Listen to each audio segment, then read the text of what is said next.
Salam. Dengar tak?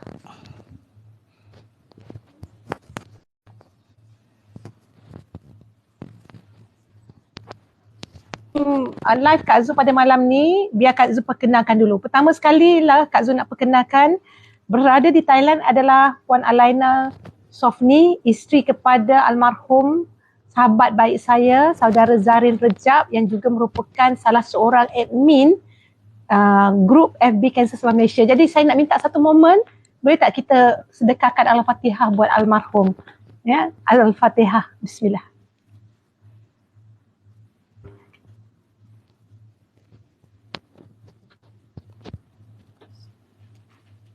Okey, amin, amin, amin ya Rabbana, amin. Okey, Alaina, apa khabar?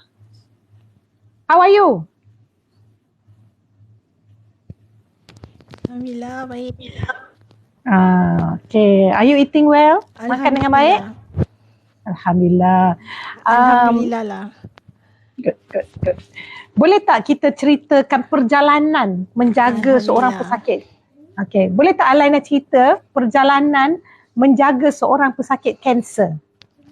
Bila arwah mula disahkan mengidap kanser?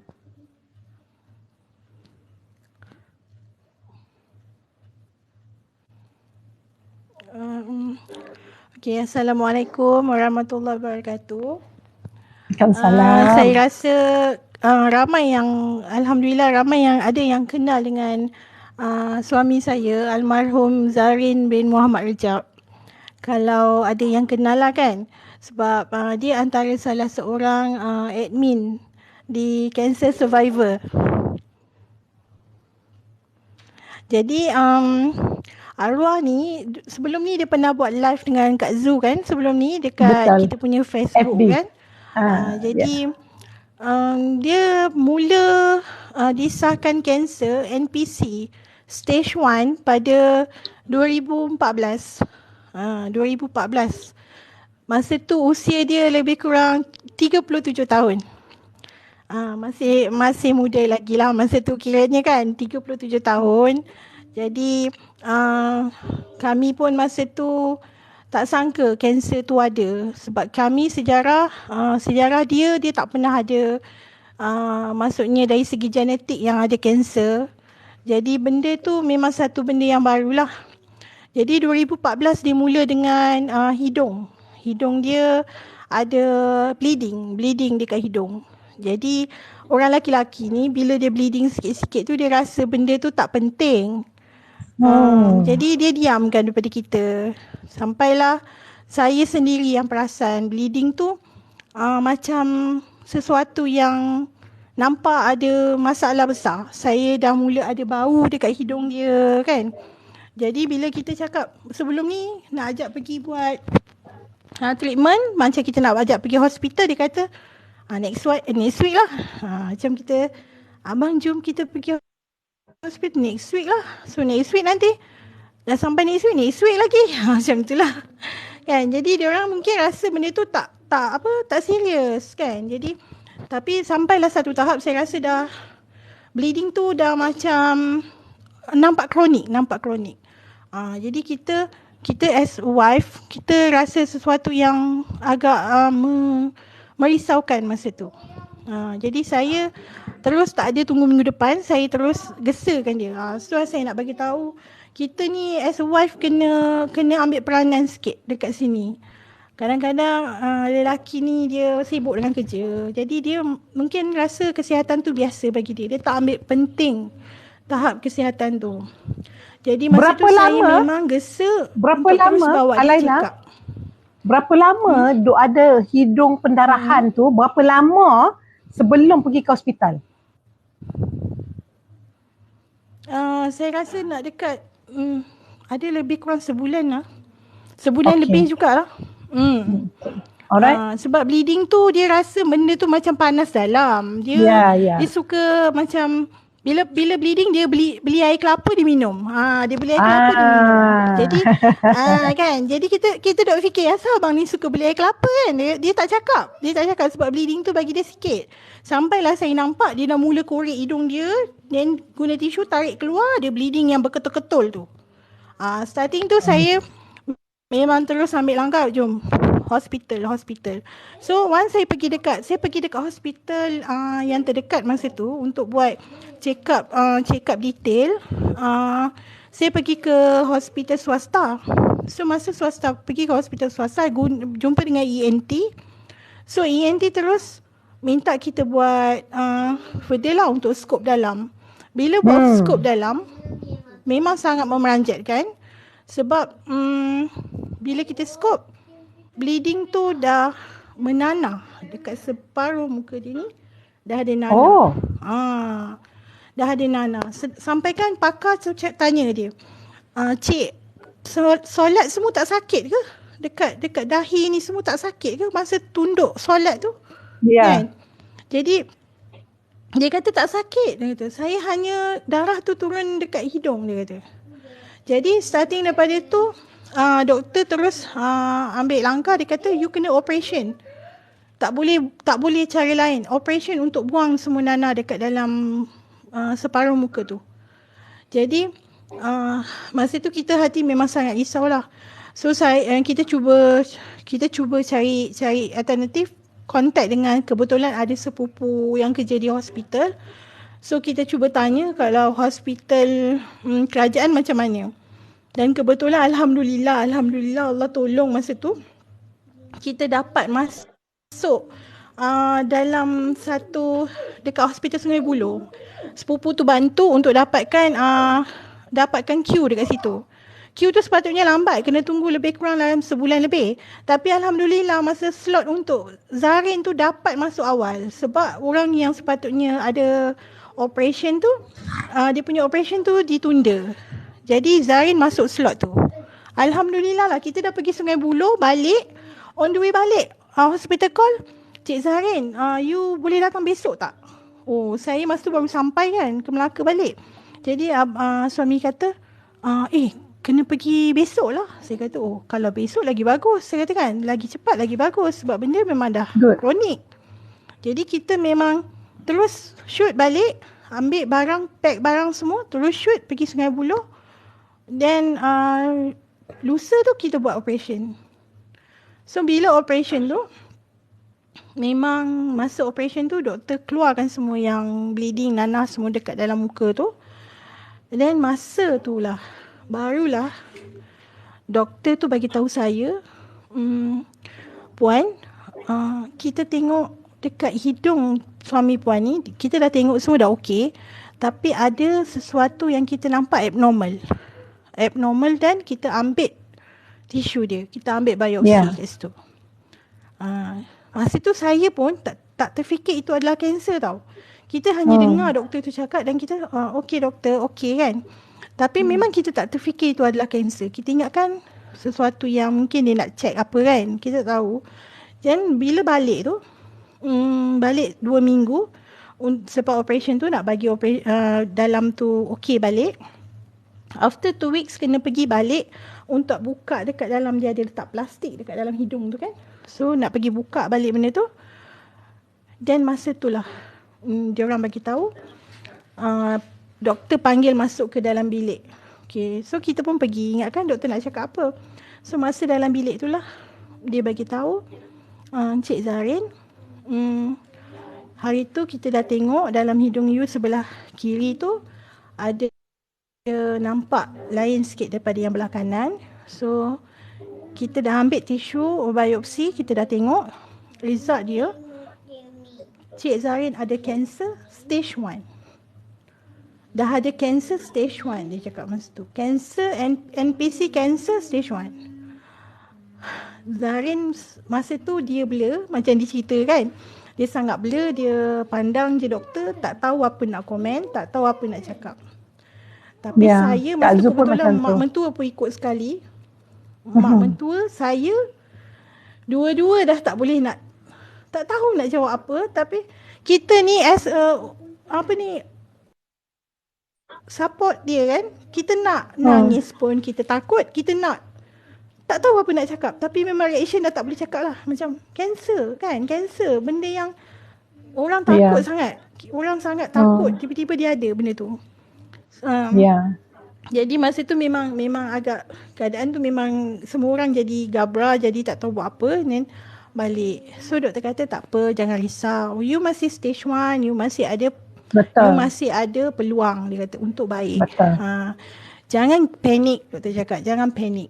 So bila dia cakap macam tu, kita balik, kita fikir, kita tu okay, teruskan treatment, dia kata. Jangan skip treatment. So dia cakap you kena buat, dia kata you balik Melaka, nanti Melaka yang akan uruskan you punya treatment dekat sana. So bila di Melaka, kita balik dan kita pergi jumpa dengan onkologi di Melaka. Di sana diaturkan 35 kali radioterapi dan 5 kali kemoterapi. Dan masa tu lah mulalah episod untuk kita mulakan kemo dan radioterapi. Masa tu radioterapi perlu dibuat di Pantai Hospital Melaka. Sebab Hospital Melaka tak ada sampai sekarang pun tak ada facilities untuk radioterapi lah. 2014 masa tu. 2014. Sampai sekarang pun Melaka tak ada. Jadi nak tanya. Masa tu Zarin dapat buat kemoterapi. Masa buat operation yang pertama, nak buang semua dia punya nanah-nanah tu, doktor buat operation bahagian mana? Dia potong bahagian mana? Melalui hidung? Atau dia potong di batang hidung dia. Okey. Dalam batang hidung dalam. Doktor potong batang tu, doktor keluarkan semua nanah-nanah yang ada sampai ke dahi dia tu. Keluarkan, then doktor kata doktor sambung balik. So far dia buang sikit lah batang hidung tu. Masa ada nanah-nanah tu, masa tu kita lega. Masa ada nanah-nanah tu, muka Zarin tak bengkak ke?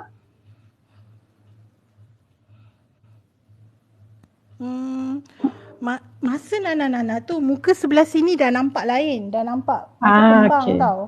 Tapi kita mana tahu, ingat benda tu dia kembang sikit je, dia tak ada nampak beza sangat kan. So dia pun masa tu badan dia agak berisi, jadi kita pun tak faham benda tu. Tapi yang pasti dia punya bleeding tu dah sampai berketul-ketul. Memang dia sangat ni lah. Okey, lepas tu lepas kita dah start dengan kemoterapi dan radioterapi. Okey, masa radioterapi memang okey. Kita pergi ke Pantai Hospital sebab berdekatan dengan rumah kan. So saya akan drive bawa dia ke radioterapi. Dia dapat radioterapi 3 kali. Lepas radioterapi dia dalam minggu tu kena radioterapi dan kemoterapi. Satu minggu 5 kali radioterapi, 1 kali kemoterapi. So masa minggu pertama tu radioterapi. So hari ketiga tu dia lepas radioterapi, hari keempat dia kena buat kemoterapi. So masa lepas kemoterapi yang pertama dia buat di Hospital Melaka, badan dia sangat weak. First kemoterapi badan dia sangat weak. Dia saya terlupa. Sebelum kemoterapi dia kena buang semua gigi dalam. Gigi-gigi dia semua kena buat operation untuk buang. Sebab gigi geraham tak boleh ada dalam, sebab dia orang takut ada perebutan gigi akan berlaku selepas radioterapi selepas radioterapi dia akan berlaku perebutan. Jadi doktor suggest kena buang. So dia buat operation untuk buang semua geraham dia. Geraham dalam, semulanya doktor suggest buang semua, tapi dia buang hanya sebelah kiri. Sebelah kanan tu dia tinggalkan sikit. Dan dia orang suggest tak apalah kalau you nak gunakan untuk untuk gigit dan sebagainya. Tapi akhirnya sekarang, sebelum dia meninggal lah, dia memang rasa sebenarnya kalau dia buang semua lagi bagus. Sebab gigi tu memang reput. Dan dia alami masalah untuk makan lah. Bila makan kadang-kadang dia tergigit gigi dia sendiri. Dia ingatkan benda tu makanan, rupanya gigi. Macam tu. Jadi saya selalulah akan bawa dia pergi buat treatment gigi, pergi tampal. Tapi tampal pun dia tak membantu sangat lah. Sedikit membantu je. Okey, kita sambung yang radioterapi tadi. Masa dia start first kemoterapi, masa stage 1. Masa first kemoterapi tu dia sangat weak. Saya pun tak sangka begitu. Sebab kita sangka radioterapi yang teruk kan. Sebab radioterapi kan dia akan burn kita punya semua kawasan kan. Jadi kita ingat radioterapi. Kemoterapi tak ada masalah. Tapi sebenarnya di Hospital Melaka, kemoterapi sangat menderita lah dia masa tu. Baru pertama kali. Dan masa tu saya bawa dia balik daripada hospital balik ke rumah. Selepas kemoterapi dia boleh balik. Satu hari warded dan besok boleh balik. Masa bawa dia balik tu, dia dah gayang, muntah dekat rumah. Dalam kereta dah mula muntah. Sampai di rumah, dia tak boleh makan apa-apa. Dia kat sini bawah ni dia rasa macam terbakar. Nak minum air pun tak boleh telan. So dia jadi seorang yang sangat tak boleh bercakap dengan dia. Dia jadi orang yang sangat murung, dia down. Sangat down. Lepas tu itu baru first week. Saya nak melalui lagi berapa minggu lagi ni kan. Jadi saya pujuk dia lah, cakap abang try minum ni. Kita cuba untuk bantu dia. Tapi sebenarnya itu tak boleh. Cara tu tak boleh sebab dia sangat sakit. Jadi saya tanya dia sendiri, okay, apa you nak? You decide. Sebab you yang sakit, you yang rasa. Bukan saya. Saya hanya boleh bantu saja kan. So you nak apa? So dia cakap dia nak stop dulu. So sebenarnya saya takut untuk stop benda tu. Kita tahu benda tu kalau stop sesuatu yang akan lebih buruk berlaku. Tapi dia cakap bagi dia masa. Dia nak stop sebab dia kata dia tak boleh bawa. So saya hormat dia punya keputusan.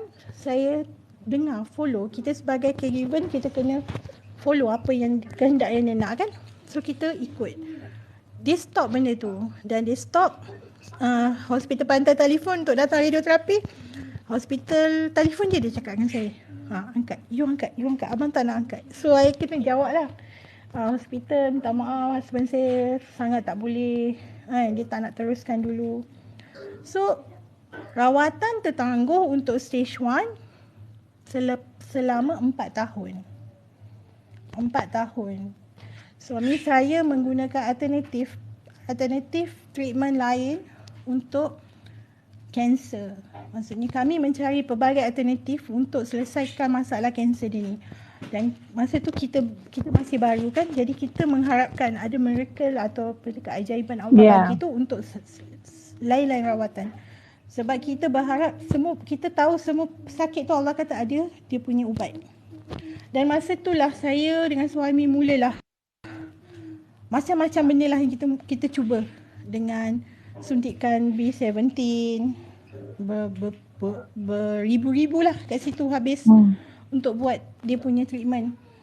Setiap minggu saya akan bawa dia buat suntikan tu dengan kos yang agak tinggi lah. Lepas tu kita pergilah cuba daripada hujung ke hujung, memang macam-macam lah. Selama 4 tahun. Dia survive. Tapi akhirnya masa tahun 2018 dia dah mula ada satu simptom yang saya nampak agak menyakitkan dia. Dia mula sakit di sebelah muka yang saya cakap tadi tu. Muka dia dah mula rasa sakit sampai ke sini kepala dia sakit. Dia akan duduk dengan kita, dia akan menahan kesakitan yang mula-mulanya dia sorokkan lagi daripada kita. Itu saya nak bagi tahu pada semua isteri-isteri, pada penjaga-penjaga sakit kanser ni. Tolong alert pada pesakit-pesakit ni. Kadang-kadang diorang sakit tapi diorang tak nak cerita dengan kita. Seolah-olah diorang takut kita ni, diorang ni membebankan kita. Saya dah janji dengan dia dah masa stage 1. Anything happen, dia kena bagi tahu saya. Tak boleh sorok dengan saya apa-apa. Sebab saya sangat takut something yang buruk berlaku. Tapi masa stage 3 berlaku, dia still diam juga. Dia sakit dekat pipi dia ni semua. Sampai malam tidur, dia sanggup tidur menghadap tempat lain, menahan kesakitan tu. Macam orang yang sakit. Kita kalau sakit gigi pun macam mana kan. Ini dia sakit separuh muka ni. Alaina, dia take Panadol. Dia ambil Panadol. Okay. Saya perasan Panadol kat rumah saya habis.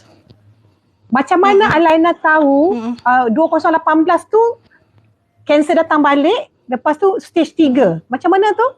Macam mana Alaina tahu? Okey. Masa tu dia dah mula sakit sebelah. Okey, masa tu dia dah mula sakit balik sebelah muka dia. Dia dah mula muka sebelah dah nampak bengkak dan dia dah mula moody dengan kita. Dia dah mula moody. Tak boleh silap sikit, ada benda yang silap dia akan, yelah orang sakit kan. Jadi bila kita tanya dia moody. Sampailah dia sendiri yang cerita. I dah sakit sangat ni. Dia cakap kan. I kalau nak mati anytime I boleh mati. Masa tu I baru cakap, something yang, kenapa sakit tak cakap kan. So terus kita pergi jumpa dengan hospital balik. So I kata tak boleh tunggu. Kita should be pergi hospital balik, jumpa balik pakar ENT tu. Okay. So masa saya pergi ke hospital balik, saya pergi ke hospital dengan dia. Memang dekat situ dia kena bising lah. Dia kena bahan macam-macam lah dengan hospital, faham pun dia. Tak teruskan rawatan, orang kata lagi kan. Confirm lah kena kan. Saya mula dia tak nak pergi sebab tu lah. Dia kata nanti dia orang bising. So saya kata tak apa, hadap je. Kita memang dah kena menghadap ni. So kita hadap je. Nak bising ke, nak marah ke, cakap. So kita kata sebab masa yang stage 1 tu kita dapat, sebab stage 1 tu dia tak nak teruskan. Sebab bila kita tanya dengan hospital, macam mana cik, suami saya ni tak tahan sangat, suami saya macam ni, you ada tak macam mana, ada tak solution. Dia orang hanya kata itulah kesan daripada kita. You kena hadap. So that's why Zarin sangat, kau tak nak bantu aku untuk settlekan masalah aku kan. So you kata hadap. Tapi kalau aku mati masa tu, so that's why. Dan masa tu dia stage 1, dia kena kemoterapi pun 5 dan radioterapi 35. So dia rasa macam stage 1 pun sama. So masa stage 3 kita pergi balik, dia orang buat check balik, scope balik dalam dan tengok memang kanser tu dah pergi ke stage 3. Dan masa tu kita tanya rawatan still sama 35 dan kemoterapi 5 kali juga. So bila macam tu dia kata kita nak refer you dekat IKN. Sebab masa tu IKN baru ditubuhkan pada tahun 2018 tu. So Melaka dah semua kanser dia, kes kanser Melaka dah tak bagi pantai pegang lagi. So dia dah transfer semua ke IKN untuk buat radioterapi. Jadi masa buat radioterapi tu saya cakap dengan husband, tak apa bang, kita pergi je. Melaka jauh pun, IKN jauh pun kita tak apa. Setakat IKN tu kita nak kena berumah di IKN 3 bulan pun tak apa. Janji you kena teruskan treatment. I support you. Masa tu memang saya tak kisah apa jadi pun, yang penting dia mesti kena baik. Dan dia memang kuat semangat dia. Masa tu memang dia dah betul-betul dah rasa dia perlu teruskan rawatan. Dan kita memang kena bagi support yang kuat lah. So saya tinggalkan anak, duduk di IKN 2 bulan lebih lah, nak dekat 3 bulan. Selama 35 kali treatment, 35 minggu lah. 35 kali dan 5 kali kemoterapi. Starting bulan 7 kita masuk ke IKN. So kita habis rawatan dalam bulan 9 di IKN. Jadi kita memang tinggal di sana dan saya akan balik hujung minggu je untuk tengok anak sekejap. Dan bawa dia lah, dia nak ikut kan. Dan masa tu dia memang sangat kuat. Semangat dia sangat kuat. Walaupun dia down, memang dia tak nak pegang telefon, tak nak pegang semua. Dia akan duduk murung, yelah. Macam-macam yang berlaku di keliling dia kan. Tapi kita cuba support dia. Dengan mana saya masa tu gunakan media sosial lah untuk kontak kawan-kawan, masukkan dia punya progress dia dekat dalam IKN, apa berlaku.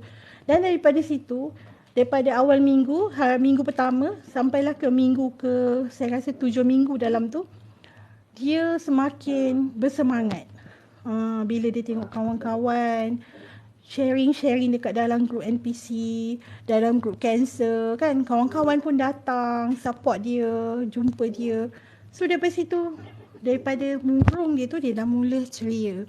Dia dah mula boleh share dia punya pengalaman dia tu. Jadi kita seronok tengok dia macam tu. biar dia ada, dia tak boleh murung, kata doktor, biar dia gembira, biar dia happy. So dekat situ memang banyak lah dia punya orang kata dugaan dia dekat dalam tu. Yelah, bayangkan dia kena buat radioterapi selama 35 kali. Hari-hari pula tu. 1 minggu 5 kali. Dia hanya cuti Sabtu Ahad saja. Minggu depan sambung lagi.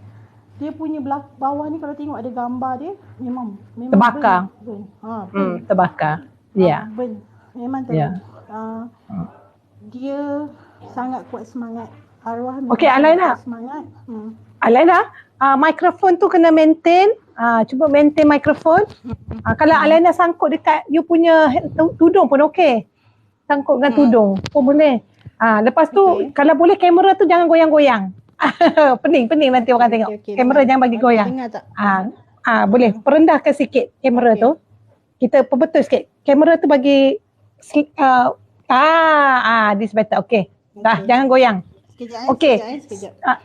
Okey. Tak apa. Apa yang Alaina, untuk semua yang baru join live kita pada malam ini, saya bersama dengan Alaina Sofina, isteri kepada saudara almarhum saudara Zarin Rejab. Saudara Zarin merupakan salah seorang admin Kanser Sebelah Malaysia dan sebenarnya pada tahun 2019, actually 2019 tu arwah selepas beliau dah selesai treatment, dia dah mula aktif dengan CSM dan kita dah mula buat sharing dan kita buat program di Melaka. Masa tu dia banyak membantu, dia banyak bantu dalam grup-grup support, dia buat sharing, Allah aktif sangat. Masa tu tak nampak penderitaan dia, malas kita pun tak tahu dia masih baru saja selesai rawatan. Ya, dan saya cakap betul lah, saya ucapkan ribuan terima kasih. Kanser Sebelah Malaysia sangat terhutang budi dengan apa yang saudara Zarin lakukan. Dia carikan sponsor. Saya nak cerita Alaina, saya dalam perjalanan, masa saya buat wacana tahun 2018, kita mula di Kedah. Masa tu kita tak ada duit. Lepas tu masa kita buat di 2019 di Melaka pun kita tak ada duit. Saya nak pergi Melaka, saya datang daripada Kedah. Jadi saya dengan beberapa rombongan, kami nak ambil homestay. Kami sewa rumah, murah sikit. Which is kita orang tak tahu pun homestay tu kat mana. Rupanya quite far, sangat jauh dengan hotel. Lepas tu dalam perjalanan, saya bawa kereta nak pergi ke Melaka. Lepas tu Zarin call saya. Zarin call, dia kata, Zo, kau tidur mana Cip? Dia panggil saya Cip. Cip, kau tidur mana Cip? Saya kata saya ambil homestay. Lepas tu Zarin kata, kau takkan kau duduk homestay, kau mainlah duduk hotel. Saya kata saya duduk hotel 1 malam je, saya tak mampu nak duduk 2 malam. Dia kata tak apa, kau tunggu, aku carikan kau. Jadi tak lama kemudian dia call saya balik, dia kata Zo, aku dapat duit dan kat kau, kau pergi ambil hotel, kau boleh booking 10 bilik dan kau cari lagi orang miskin apa semua boleh duduk kat bilik hotel tu. So saudara Zarin menyelesaikan masalah saya dengan baik. Tak ada orang yang tolong saya macam tu. Saya dah buat wacana 2018, 2019, masa saya buat 2018 di Kuantan, 2019 di Melaka, lepas tu saya banyak buat di tempat-tempat lain. Tak ada lagi orang yang call saya, tanya saya, kau duduk mana, bagaimana masalah, dia tolong selesaikan. Jadi ya Allah, semoga segala kebaikan yang Allah almarhum melakukan menjadi satu orang kata pahala buat beliau, orang kata yang dapat membantunya di alam barzah lah, ya. So bagi pihak Kanser Sebelah Malaysia, sekali lagi saya nak ucapkan salam takziah kepada Alaina dan keluarga. Okey, kita sambung. Saya suka perkongsian malam ni kerana Alaina cerita bagaimana perasaan dia sebenarnya membantu pesakit kanser, iaitu suaminya. Zarin ni seorang lelaki, kalau korang tahu dia ni macam tough, cakap pandai. Jadi saya percaya agak sukar juga seorang isteri nak mengajar suami macam mana nak jaga diri, nak pergi buat rawatan. It's not easy nak bagi sokongan kepada pesakit, kan. Jadi saya salute lah apa yang Alaina lakukan. Okey, teruskan Alaina. Okey, 2018 kan. Okey, dia mula treatment di IKN. Okey, selama treatment tu saya memang tinggal dengan dia kat sana. Dia cakap juga dengan saya, you nak balik, you balik lah, I boleh stay kat sini. Saya cakap, I takkan tinggalkan you. You kena, you buat apa pun I mesti ikut. So sampai dia pergi, kan kita kena turun pergi ke mana, buat apa, radioterapi. Saya memang bawa dia. So dia memang sangat strong lah. Dia strong. Dia tunjuk, dia cuba tunjuk sembunyikan sakit dia tu daripada kita, walaupun dalam keadaan dia macam tu. Tapi kita tahu dia sakit kan. So I cakap dengan dia, you jangan sorok. Abang jangan sorok bang. Abang sakit macam mana pun, abang tunjuk je. Sekarang memang masa untuk kita nak rawat abang. Abang kena cakap. Tapi yang saya sangat-sangat alhamdulillah syukur selama di IKN sangat memberi layanan yang terbaik. Yang terbaik. Ya, betul.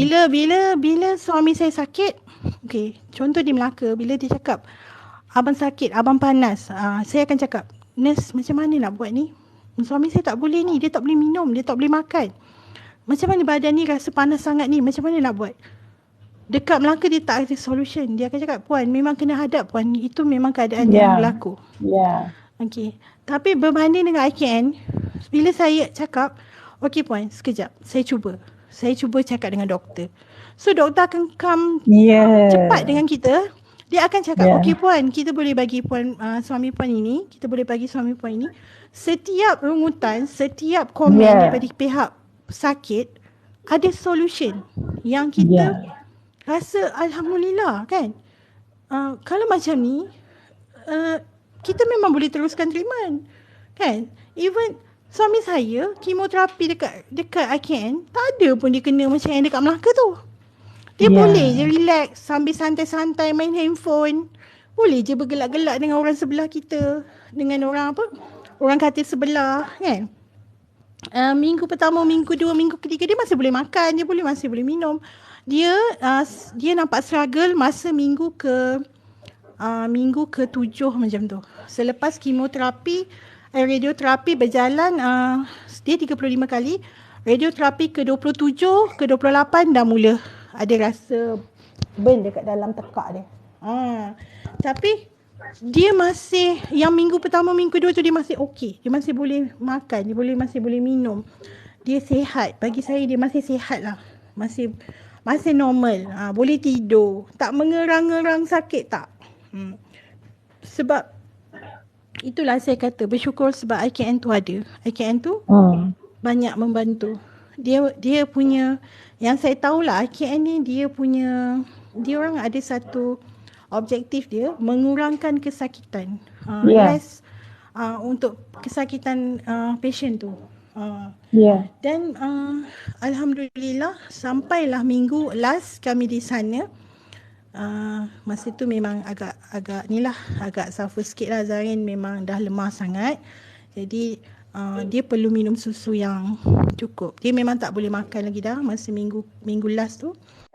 So dia perlu minum susu sahaja. Jadi masa tu dan lagi satu saya suka IKN ni, dia bekalkan kita susu. Siapa yang menginap di hospital selama full treatment di hospital, dia dapat susu free tau. Ensure Gold tu setiap minggu saya bawa balik 4 tin memang dapat. Jadi bagi untuk yang pesakit kanser ni sangat membantu. Sebab itu memang makanan wajib bagi diorang. Memang makanan rutin. Diorang tak boleh makan nasi, tak boleh makan bubur. Diorang memang untuk NPC lah saya cakap untuk NPC lah. NPC memang diorang terpaksa minum susu. Dan sampailah akhir last stage tu saya bawa balik dia. Dan masa tu lah mulalah episod saya di rumah dengan dia. Bila di rumah dengan dia, hari pertama balik, dia sangat lemah. Saya bawa dia, doktor dah kata kalau balik puan, anything happen you bawa dekat KK. So saya bawa dia ke KK sebab dia tak boleh minum langsung. Tak boleh minum. Masa tu saya memang panik. Tak boleh minum. Dan masa tu saya gunakan support saya. Zain ada wujudkan satu group, WhatsApp group, NPC group. Dalam tu kita sharing semua benda dengan kawan-kawan NPC. So WhatsApp group tu sangat membantu saya. Sebab saya orang yang menjaga dia. So saya tak ada ilmu langsung pasal NPC ni. Jadi saya selalu bertanya dengan kawan-kawan dalam tu. Kalau ni macam ni nak buat ni, boleh minta tolong tak kalau dia macam ni kita nak bagi apa ya. So dia orang dalam tu memang support each other. Kak, akak kena buat ini, akak cuba bagi macam ni. Jadi saya gunakan grup cancer WhatsApp NPC tu sebagai kawan saya. Pergi mana saya memang bawa handphone dia, pergi balik saya bawa sebab saya nak tanya pasal macam mana. So sampailah saya tanya, yang Zarin tak boleh minum tu, dia tak boleh minum setitik air, dia tak boleh makan apa pun. Bayangkan dalam hari tu dia sangat weak dekat rumah, sampai saya rasa kenapa suami aku ni teruk sangat kan. Saya bawa dia ke KK. Dan saya tanya dengan diorang, macam mana nak buat kalau husband kita macam ni, kalau awak semua kalau kena tak boleh minum, tak boleh makan, nak buat apa? Dia kata, bawa ke KK, cuba you minta diorang masukkan tube. Sebab tube je yang membantu untuk bagi dia minum melalui tube lah. So bila saya bawa ke KK, minta maaf cakap lah kan, diorang punya layanan tu, mungkin diorang rasa pesakit ni pesakit biasa. Tak, sebenarnya pesakit kanser ni dia tak sama macam orang biasa. Jadi bila saya pergi, biasalah KK kan ramai orang, kita tak apalah, kita faham kan. Tapi masalahnya dekat segi layanan dia nak masukkan tube tu, dia paksa. Saya cakap, suami saya ni kanser cik, tak kena buat slow-slow. Dia baru habis rawatan radioterapi. Dia cuba masukkan. Dia orang paksa sebab dia punya badan terlalu kering. Mungkin dia punya badan terlalu kering lah. So tube tu tak boleh masuk. Dia dah kecut tau, tak boleh masuk. Jadi dia lagi sakit, bleeding lagi lah. Dah lah orang tu NPT kan. Jadi saya masa tu macam jadi sikit hot lah. Kita marah jugalah kan tengok husband kita dah mengaung-ngaung sakit. Dia orang main tekan lagi. Saya kata, you tak boleh pakai tube yang lagi kecil kan. Dia orang kata tak ada stok. So you tak ada stok, janganlah you paksa. I boleh cek tempat lain. So kan, you jangan paksa. I boleh cek tempat lain. Husband I sakit, I cakap kan. So I bawa dia terus pergi swasta. So Alhamdulillah masa sampai ke hospital swasta tu, Zarin dimasukkan air sebab badan dia sangat-sangat kering. Dia dimasukkan air 1 malam. Dan doktor cakap kita jangan push dulu.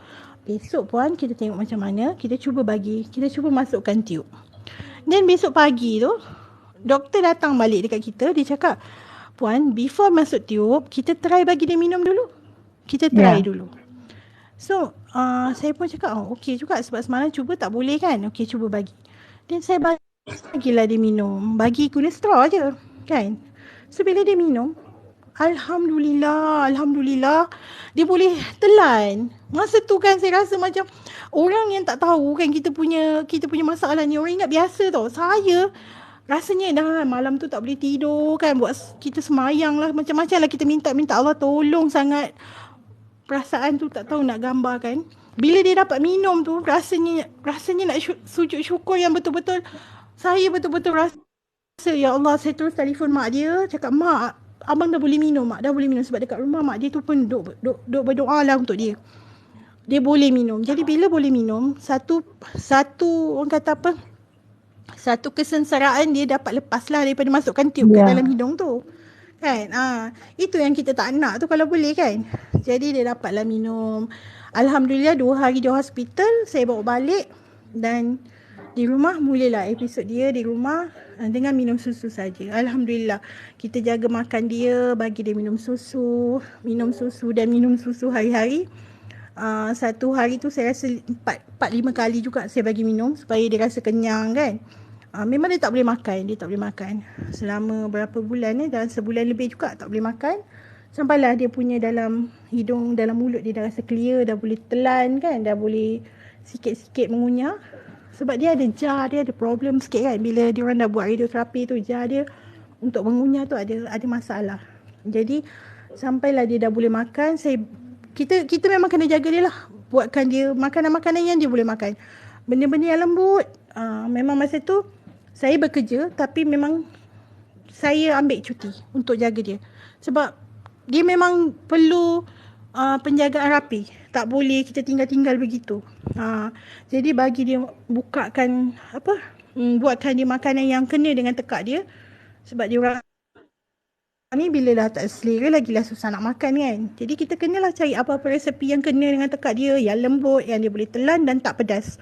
Sebab dia memang tak boleh, dia pernah cerita kan, dia kata masuk sos cili pun dia boleh meletup kan kat dalam mulutnya.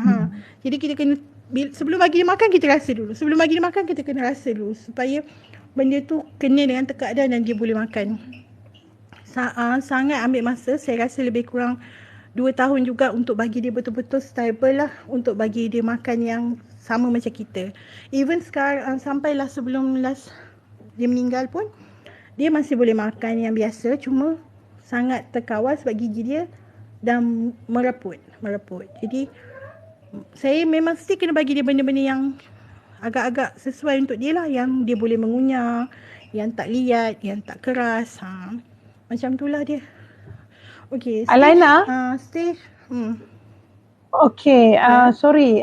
Boleh kita tanya pasal keadaan di macam mana yang, yelah tahun 2019 tu dah clear dah kan? 2020 dah clear, 2021 dah clear.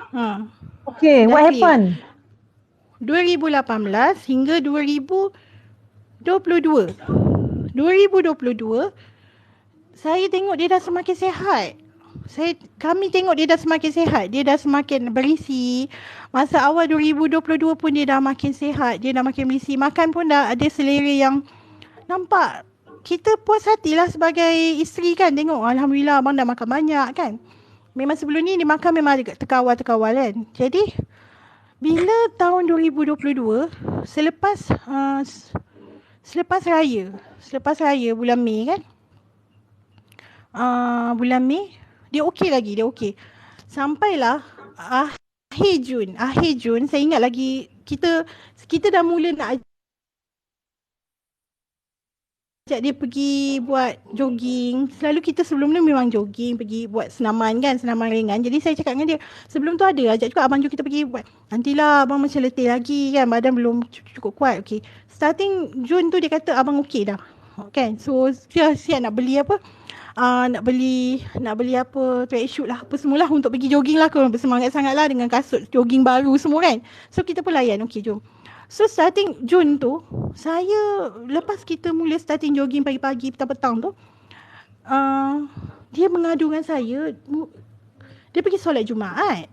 Starting itulah berlaku, dia pergi solat Jumaat, balik solat Jumaat tu nak ajak dia makan. Dia kata dia tak nak makan. Kenapa tak nak makan?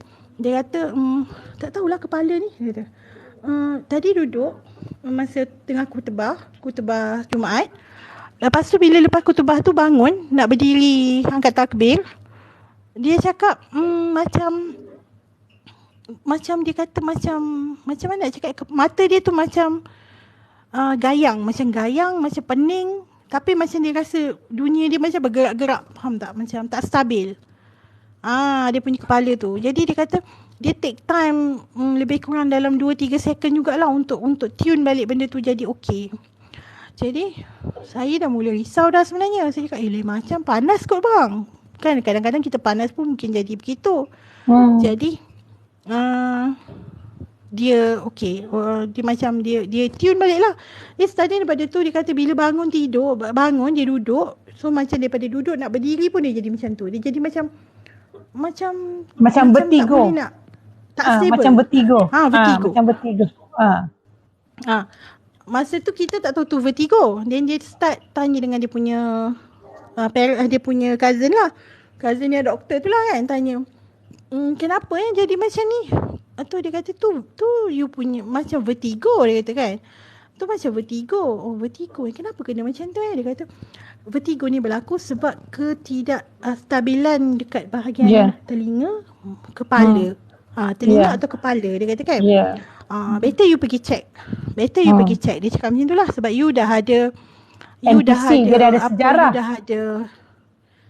Sejarah. You dah ada sejarah. You dah ada history. So something dan doktor pun dah bagi tahu, anything happen kalau rasa lain pada perubahan badan, you have to check.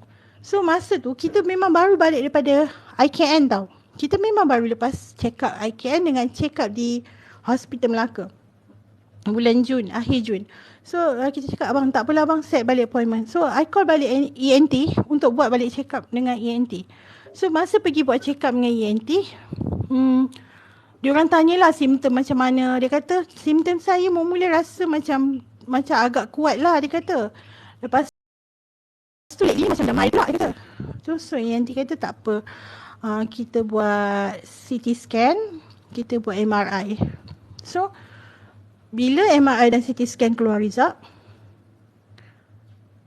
sangat mengecewakan lah. Kita sangat terkejut masa tu.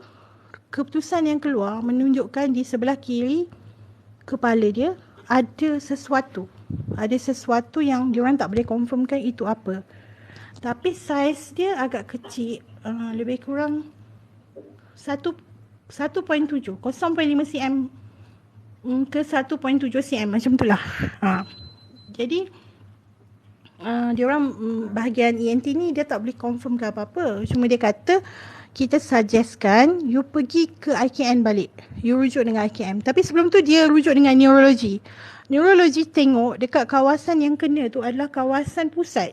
Kawasan yang sangat tak boleh disentuh, yang mana dia memegang semua pusat kita. Maksudnya kawasan yang memegang semualah kawasan tu. Kita punya pendengaran, kita punya mata, kita punya pergerakan, semua dekat situ.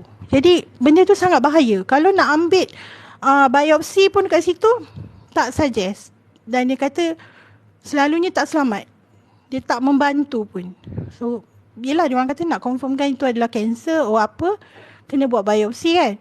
So dia orang tak suggest untuk buat pembedahan. Neurologi yang bagi tahu begitu.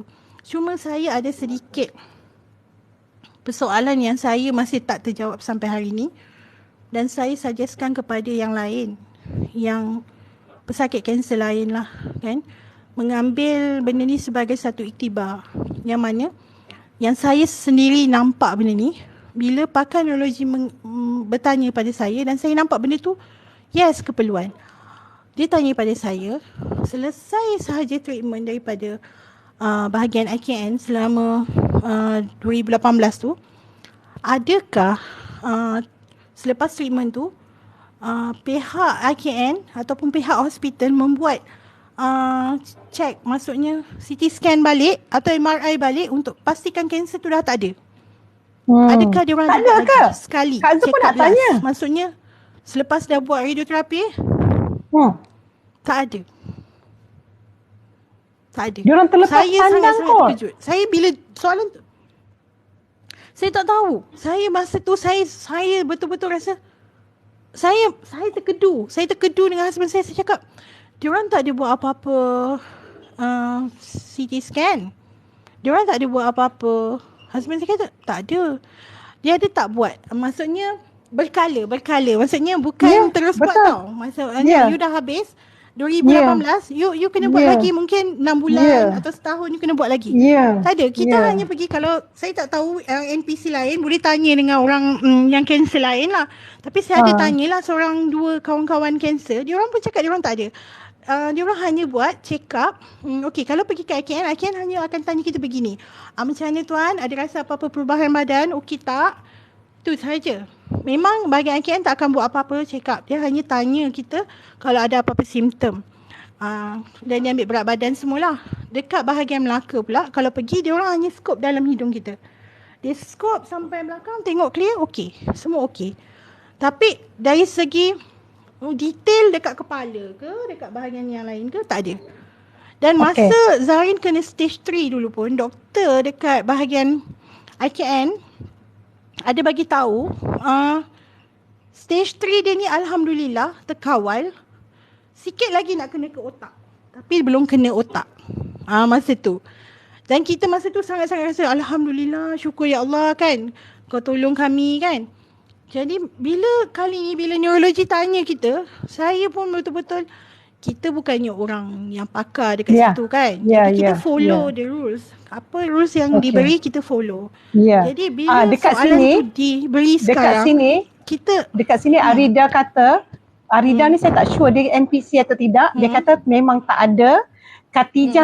Khatijah Izani pun cakap memang tak ada. Semua tu inisiatif kita sendiri. Maksudnya tidak ada buat CT scan.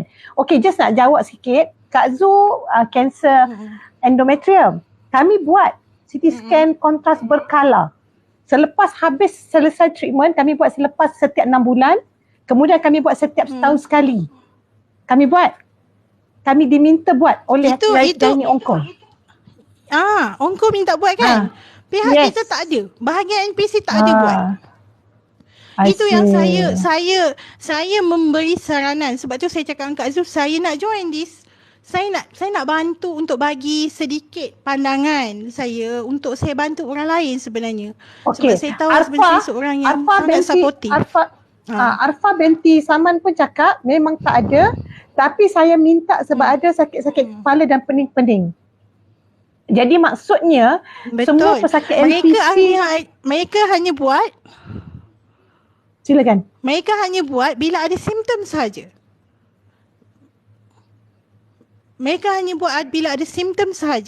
Jadi saya rasa benda tu tak sepatutnya berlaku.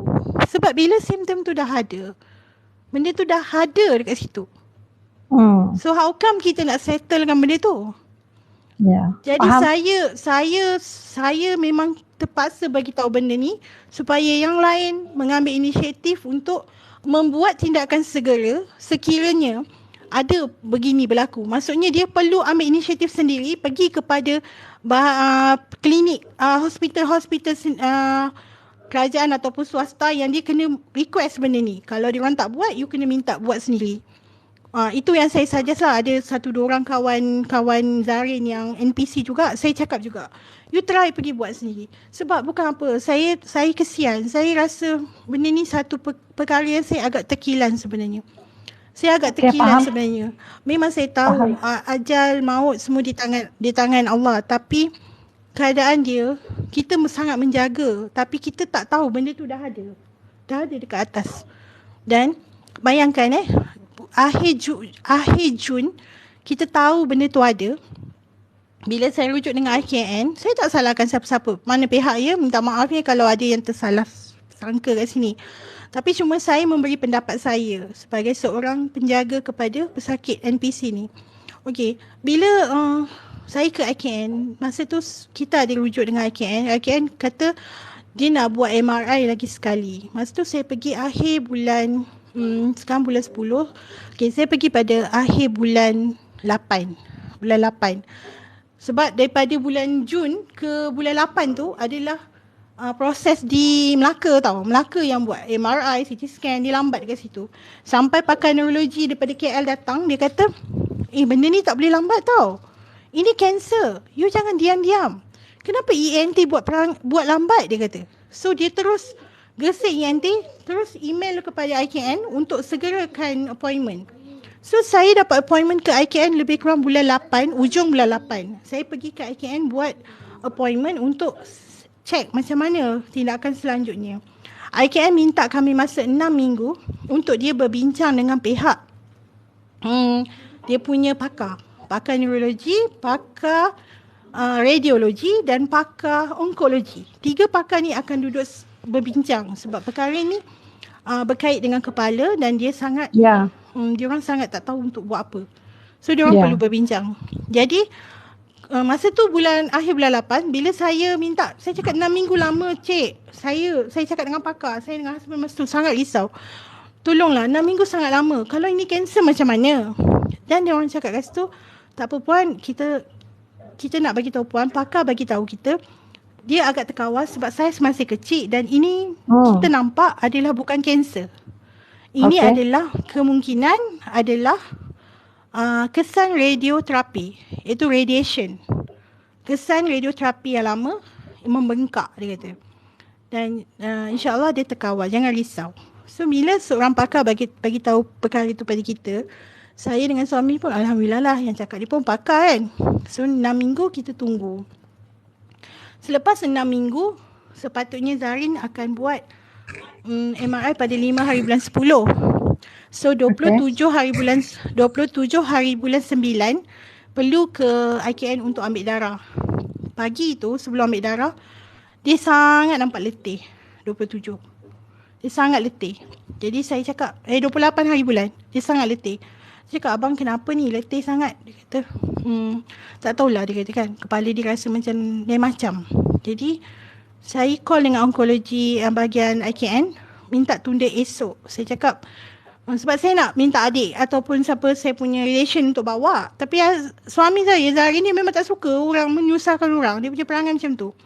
Sampai saya nak drive pun dia tak bagi. Dia kata dia nak drive. So saya kata okey lah, I hormat you. Kita tunda esok je. Okay, esok saya call. Dia kata boleh 28 tu tunda 29. 29 hari bulan lah. So 29 hari bulan malam tu dia tidur. Besok tu kan nak ke IKN. Sebab 5 hari bulan nak buat MRI. 29 nak ambil darah. 29 malam Zarin blackout. 29 malam dia kena stroke. 29 malam pukul 5 pagi saya sangat-sangat terkejut. Sebab siang tu dia okey dengan saya. Dia masih boleh bercakap. Dia masih boleh buat kerja dia di website dia semua. Dia masih boleh online dengan semua orang. 29 hari bulan pagi, pukul 5 pagi saya dengar sesuatu. Dia macam mengerang. Yang saya selalunya waktu tu dia ada bangun sembahyang tahajud. Saya, abang ni dah bangun ke belum? Dah bangun ke belum? Sebab waktu tu memang waktu kami akan bangun. Dia selalu dia bangun, saya nampak dia bangun, saya bangun. Tapi dia tak bangun, dia macam mengerang, macam sesuatu dia berlaku lah. Dan saya terus bangun, tengok, buka lampu, tengok. Dia dah, sebelah tangan dia, sebelah badan dia dah tak boleh bergerak. Mata dia dah terjelang-jelang ke atas. Dan dia tak kenal saya. Saya sangat panik masa tu. Saya dalam rumah saya hanya bertiga dengan anak. Saya, suami dan anak. Sangat panik Kak Zu. Saya cakap, masa tu lillahi ta'ala saya tak tahu apa saya nak buat. Saya telefon abang adik saya semua. Diorang mungkin tidur lah kan pagi. Jadi saya hanya tolong WhatsApp dekat group family je, cakap tolong kan. Saya cakap tolong Zarin, saya kata tolong Zarin, saya cakap macam tu. So saya dengan keadaan panik, kejutkan anak, nak angkat dia ni tak boleh angkat, dia sangat berat. Dia kena seolah-olah macam stroke tu kan. Jadi saya tak tahu apa nak buat. Abang saya call saya balik. Dia kata tunggu, dia on the way, call ambulance dia kata. So pagi tu saya call ambulance. Ambulance datang rumah saya, ambil dia. Saya bawa ke hospital terdekat, di Putra Hospital. Saya bawa ke Putra Hospital. Di sana dia diberi suntikan untuk saraf dan dia diberi suntikan Dexa. Dexa adalah satu ubat untuk mengecutkan bengkak di kepala dia. Dan itu adalah steroid. Dia kata pakar neurologis tu kata dengan saya, Dexa ni untuk bengkak tu kecut, dan once bengkak kecut, sebab hasil daripada MRI tu dia tengok Zain tak ada pembuluh darah yang pecah, macam stroke biasalah. Cuma stroke tu berlaku disebabkan bengkak di kepala dia tu. Jadi saya tunggulah keputusan. Dia kata tak apa puan, injection ni kita dah bagi, you tengok. Kita tengok selama 3 hari ke 5 hari macam mana dia punya improvement. Kalau okey, dia akan boleh bergerak macam biasa. Jadi memang hope saya sangat besar masa tu. Dia diberi suntikan tu, masuk hari ke-5, dia nampak ada improvement, pergerakan dah semakin, saya panggil neurolog fisioterapi lah untuk bantu dia. Jadi nampak dia semakin baik lah. Bertuturan memang dah tak boleh bercakap, tapi dia ada slang-slang lah, cakap yang sengit-sengit tu kan. Dia sedar lah masa tu, dia sedar. Dah boleh kenal saya. Dia dapat sedar. saraf tu kan, dia dah boleh kenal saya. Tapi masuk hari ke-5, dia sedar. Hari pertama, hari kedua dia sedar. Hari ketiga dia sedar. Masuk hari keempat dia dah mula weak. Sebab dia dah tak boleh minum. Sebab dalam mulut dia macam ada kulat, macam ada jangkitan kuman dalam mulut, kulat. Jadi saya ubat tu dapat pagi tu. Saya dah masukkan ubat semua dekat dia. Dia dah makin okey lah. Dah boleh minum semua. Tapi badan dia dah mula weak. Petang tu dia muntah. Selepas dia muntah, mata dia dah tak boleh buka. Langsung dah tak boleh buka. Dah tak ada interaction dah. Anak mata semua saya tengok dah lain. Masuk hari ke-5, malam hari ke-4 tu, dia sangat weak, dia sangat letih, dia sangat mengerang. Tangan dia macam kena sawan pun ada lah. Dia tertarik. Besok dia masuk ICU hari kelima. Hari ke-6 dia masuk ICU. Hari ke-7 saya bawa ke IKN. Hari ke-6 dia di ICU. Check balik dia punya CT scan. CT scan menunjukkan dia punya tumor ni agresif. Very agresif. Dah pergi ke sebelah kanan. Dan dah masuk ke dalam salur otak. Masa petang tu juga saya bergegas bawa ke IKN sebab bahagian putera minta terus bawa ke IKN. Dan saya on the way sampai ke IKN pukul 3:30 macam tu. Pakar onkologi semua semak, check dia dengan dia punya doktor pakar dia turun. Dalam pukul 5 dia orang panggil saya, dia cakap Zarin dah weak, oksigen dah drop. Saya hanya perlu bersedia sebab cecair di otak dia dah turun ke belakang. Dan dia anytime boleh terus hilang dia punya oksigen. Injection mata semua dah tak ada dah. Sangat cepat. Malam tu pukul 9 malam saya dapat ward, saya dapat bilik. Saya minta untuk bilik ward kelas 1 masa tu sebab saya minta untuk duduk dengan anak saya yang follow sama-sama naik ambulan bawa ke IKN. Pukul 9 dapat ward, kami sedang baca, saya dan anak bacakan Yasin dengan dia. Sedang baca Yasin tu Kak Zul dia habis. Pukul 10 lebih dia habis. Dia habis dengan tenang. Tapi pemergian dia sangat cepat. Kami sangat-sangat tak sangka beginilah. Maksudnya pengakhiran dia. Tapi saya reda, saya ikhlas sebab saya tahu kesakitan yang dia alami tu dah terlalu lama. Dah terlalu lama. Dia mengidap kan? Dia mengidap. Allah bagi dia ujian demi ujian. Dan dia pun dah reda sebelum masa dia dapat tahu benda tu dah pergi ke otak dia dah bersedia dah. Dia cakap abang tahu ni semua, abang reda. Anything happen dia kata ini mungkin sebab Allah nak bagi sesuatu yang baik untuk abang dekat sana. So awak jangan sedih. Dia kata. Kuat dia kata. Dia selalu cakap macam tu dengan anak dia, cakap dengan saya, dia cakap bila dengan orang pun dia cakap, dia akan kata apa yang berlaku sekarang ni dia kata sebab Allah nak ringankan hidup dia dekat sana. Itu yang dia terlalu rasa reda sangat dekat situ. Jadi Alaina, itulah berakhirlah perjuangan dia sebagai seorang kanser lah. Kak Zu cakap betul ni ya. Pertama sekali bagi pihak diri Kak Zu dan semua admin Cancer Smile Malaysia, CSM, kami nak minta maaf pada Alaina. Kiranya kami tak tahu pun. Kami ni ada grup dalam grup messenger untuk admin kan. Dekat situlah kadang-kadang kami bersembang, melawak-melawak. Tapi arwah tak cerita yang dia punya kesakitan tu, dia tak cerita. Kadang-kadang pesan, korang kalau sakit tolong bagi tahu sebab kadang-kadang kita tak sempat nak baca dekat FB kan. Kebetulan Kak Zu dengan Alaina kita tak FB friend, jadi update Alaina tu I tak dapat. Jadi saya minta maaf. Jadi saya takut.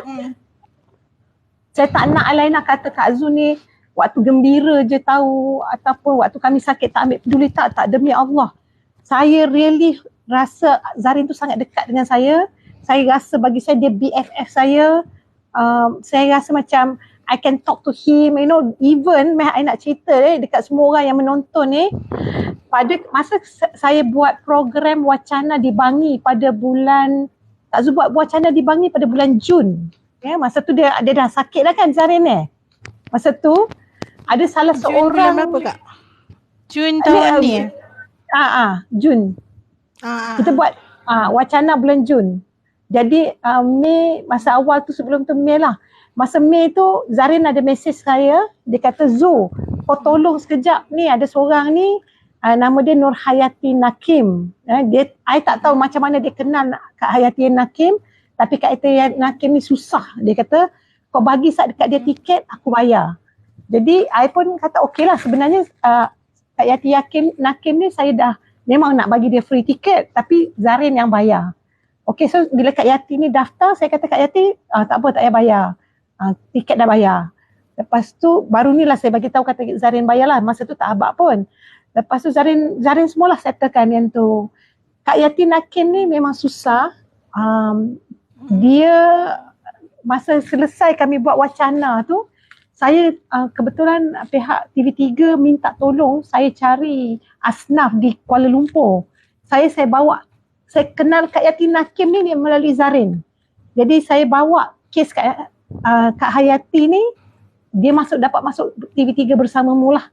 Baru-baru ni Asbab masuk TV3 bersamamu, Kak Yati Nakim dapat sumbangan daripada orang ramai sebanyak hampir 20,000 ke 25,000. Ya.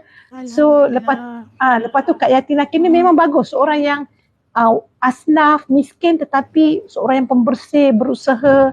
Jadi lepas tu kita masukkan dia dalam majalah Mingguan Wanita untuk berkongsi. So I nak cerita ialah Zarin ni seorang yang baik. Dia rajin bantu orang, mungkin orang tak perasan, ramai orang tak tahu. Lepas tu Zarin ni yang kami tahu, dia seorang admin yang sangat ambil berat tentang apa jua komplain ataupun luahan perasaan oleh pesakit kanser. Jadi dia akan respons. Dia akan bagi semangat. Mungkin dia tak sempat nak jumpa, tetapi apa saja komen orang tu dia cuba jawab walaupun dalam bentuk yang sangat lucu sebenarnya.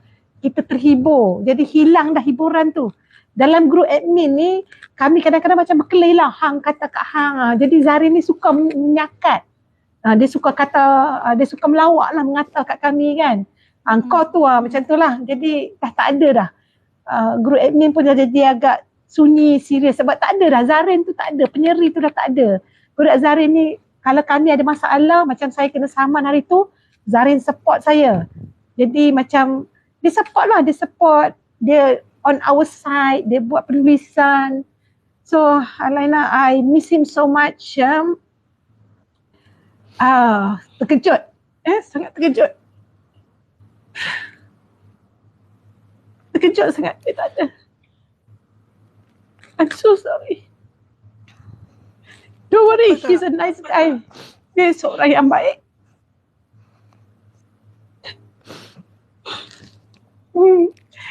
Princess Hanis pun cakap suka melawak. Nak bab kesan steroid. Memang dia suka melawak. Dia suka melawak. Dia suka melawak. Tak apa kan.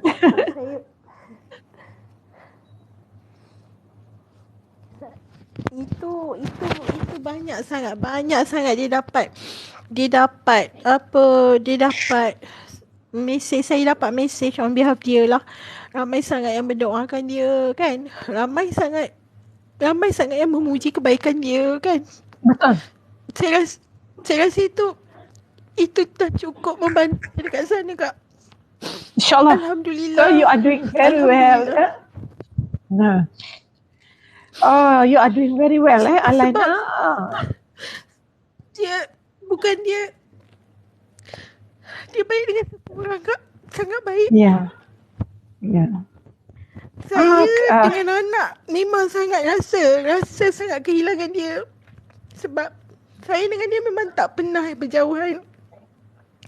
Sebab still daripada start dia sakit sampai sekarang saya memang susah nak tinggalkan dia. Kalau mana-mana dia pergi saya akan risau. Dia memang alah kan, orang sakit ni alah. Tak boleh kena hujan, makan tak boleh silap. Jadi kita memang cuba untuk jaga dia sebaik mungkin. Tapi macam mana kita sayang pun kat dia, tapi Allah lebih sayangkan dia. Itu yang saya Alaina, mula-mula. Apa yang Alaina boleh orang kata nasihatkan kepada penjaga lain? Macam mana penjaga nak tolerate pesakit yang ada emosi ni kan, macam Alaina kata satgi dia marah-marah, satgi dia moody. Jadi Alaina sebagai penjaga macam mana nak bersabar dengan kerenah pesakit ni? Kami ni pesakit kanser, kami macam bila sakit, yelah kami bila orang macam suruh pujuk, macam mak betul saya lah tak nak makan kan, kita suruh makan, dia kata dah tak boleh nak makan. Kan, janganlah nak paksa-paksa, penatlah dengar stres. Tu macam mana Alaina? Okey, memang biasalah tu kan. Orang kalau sakit, dia emosi dia memang lain sikit, over sikit lah daripada orang yang tak sakit ni kan. Kadang-kadang dia marah kita tu pun dia tak perasan. Dia marah kita tu macam kita ni salah besar sangat lah, padahal nak bagi dia minum je kan. Macam tu lah. Tapi saya ni macam ni lah Kak. Saya ni letakkan diri saya ni satu benda je. Saya buat tu sebab saya ikhlas. Saya nak dia baik. Dia nak marah ke, dia nak apa ke kan. Saya selalu akan cakap dengan dia. Dia kalau dia tengah marah, dia tak suka saya menjawab. Jadi saya akan diam. Saya akan cakap, abang, dia tak suka saya menjawab. Kalau dia marah saya, dia akan, kalau saya jawab dia akan lagi marah. Contoh dia nak minum, saya kata abang tak boleh minum ni, abang minum ni, cuba minum ni. Nanti dia akan kata, tak faham lagi ke. Kan, dia macam tu lah. Orang dah tak boleh minum, dia kata, tak boleh faham. Nanti kalau paling-paling pun dia akan, dia macam tu lah, dia macam stres lah dengan kita kan. Jadi, saya akan cakap, satu je, saya kata abang cuba, saya letak dekat sini kan. Abang cubalah mana yang abang boleh. Tapi saya akan letak semualah. Maksudnya yang ini kan. Abang cubalah. Kalau abang tak boleh tak apa. Tapi kalau abang boleh abang buat ya. Lepas tu saya akan tinggalkan dia. Sambil tu saya monitor lah dari jauh. Macam tu lah saya akan buat. Saya akan kurangkan bercakap lah. Sebab saya tahu bercakap kita ni banyak membebel. Orang sakit tak suka. Kena kurangkan tu je. Jangan banyak membebel. Kadang-kadang orang sakit ni dia dah nak tahan dia punya kesakitan tu. Lepas tu kita pula membebel. Cakap banyak-banyak. Kadang kita bukan membebel. Tapi kita macam nak bagi dia baik kan. Tak boleh, awak tak boleh macam ni. Tak boleh. Dia jangan. Kita jangan banyak cakap. Kita diam je. Nanti kalau dia minta kita bagilah. Macam tu lah. Saya cuba kurangkan bercakap yang dia tak suka. Zarin memang tak suka. Kalau kita bercakap banyak, dia akan marah kita. Itu je lah cara saya buat. Lepas tu saya akan cuba banyakkan pilihan dia. Bak makan tu memang kena banyakkan pilihan. Kena jadi rajin sikit kat situ. Search lah apa benda yang rasanya kena dengan tekak dia. Kena buat macam cara lah. Good. Okay, ni Kak Zu nak baca ni komen daripada Princess Hanis. Okay, untuk Alaina. Sejak saya kenal Zarin, walaupun tak pernah jumpa, tapi dari kata-kata dia sangat sayang dan menghargai awak Alaina. Okay, thank you Heidi Rustam bagi hadiah star dan juga rose. Okay, tadi Kak Rohana Jasmine, Kak Rohana kata semoga arwah tenang di sana. Kak cuba recall yang mana satu arwah Zarin bila-bila Zu share foto dalam ya. Sebenarnya Kak Rohana, kalau Kak Rohana search di FB saya, Zarin Rejab, saya baru-baru ni ada keluarkan video tentang Zarin dan dekat TikTok ni pun ada tentang Zarin sewaktu dia jadi admin dan waktu dia ada bersama dengan kami sehinggalah dia disahkan telah tiada lah. Jadi ada lagi video dia di FB saya. Ya, kalau siapa-siapa rajin scroll search Zarin Rejab pun boleh mungkin keluar banyak lah. Ya, dia aktif di FB CSM. Dia sangat aktif. Ya, sebab itu saya rasa cara dia memberi semangat kepada rakan-rakan senasib.